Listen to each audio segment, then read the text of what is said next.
Many students often feel that the way the AAMC grades the MCAT is a little bit weird.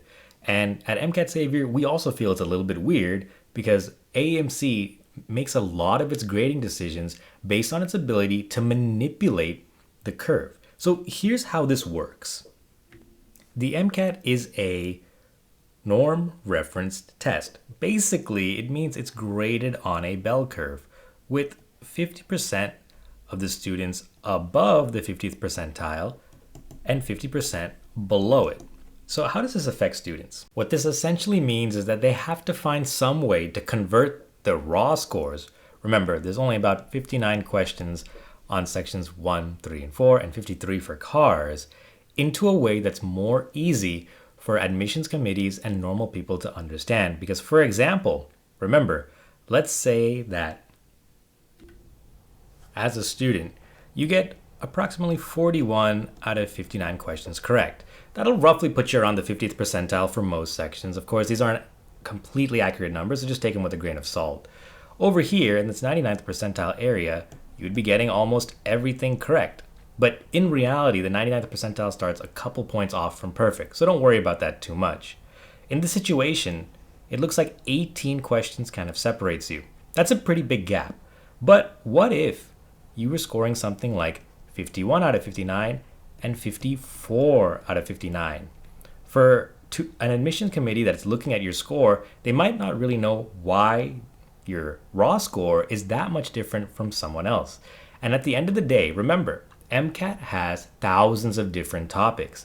To get 3 questions wrong or correct seems minuscule. But once AAMC applies the scaled score to your raw score, those numbers then change. You can roughly assume that these will equate to 129 and 131. Depending on the section, of course, this will change drastically. But basically, it goes to show that there's a fairly big difference between the percentiles of raw scores versus scaled scores, and that this change is basically made by AAMC to create increasingly significant distinctions among the individuals that are taking their exam. So for example, if you were to get approximately 46 out of 59 correct, and let's say this is roughly a 126, this is going to be a very, very different score percentile wise than a 131, which is always going to typically hover around the 99th percentile. Here with the 126, you're going to be somewhere in the 55 to 60th percentile range. Although at the end of the day, the difference in questions is pretty small. You're only dealing with about 8 questions. The scaled score changes a lot more rapidly. The most important reason behind us wanting the students to know about this scaled score versus raw score difference is basically because AAMC essentially creates a kill box of sorts. This is going to be a rough illustration of the concept that we're trying to convey. Basically, when you're around the 50th percentile mark, roughly a 500, as consistently shown by history, it's fairly low effort to get this score. Of course, we don't mean to say it's easy. It's very, very difficult to even score in the 50th percentile. But overall, AAMC feels like the amount of effort that it takes for you to get to the 500 level is fairly low. But the issue is when you start creeping up to higher scores, let's say 510, which has historically sat somewhere in the 76th to 80th percentile, or even higher scores like a 513, what you'll find is that although this difficulty curve was growing slowly at first, it kind of hits this massive inflection point and gets exponentially harder once you start hitting these higher score ranges. And this range from 510 to 513 is basically what we like to think of as AAMC's kill box. This is kind of the range where students get better and better and better and better and better. They learn more and more and more and more and more content, but for some reason their scores just aren't budging up as much as they would think. The primary reason behind that is that 513 is typically hovered around the 90th percentile. This is significant because the numbers show that for MD matriculants over the past half decade, most of the scores are averaging between 510 and 513. So AAMC knows that for students in this score range, They want to make it as hard as possible for you to differentiate yourself. And the thing that students have to take into consideration is that not all scaled points are equivalent to raw points. So what does that mean?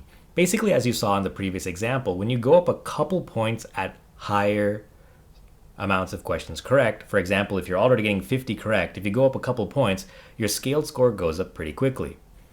The interesting part about that is that when you're in the lower part of the points bracket, let's say around like 508 to 509 to 510, you can be getting a lot of points correct. Maybe each test you're improving by 4 to 5 questions correct, but the scaled score doesn't reflect that because it takes more questions correct at lower scores to go up an equivalent amount of scaled points.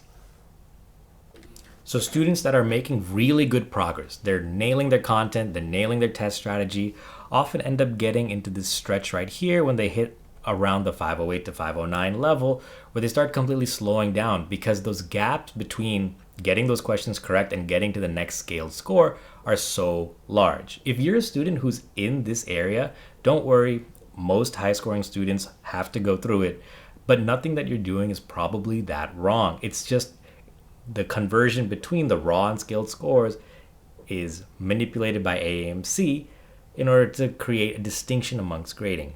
As a student, there's not a lot that you can do to really fight this because the AAMC grades the test in the way they want to. But by being aware of this, students can appropriately structure their study plans to account for having some extra time if they're aiming for scores in this bracket, because although it might be easy early on to gain points, it's going to become exponentially harder as you go through your MCAT journey. So definitely keep this in mind, and we hope it helps.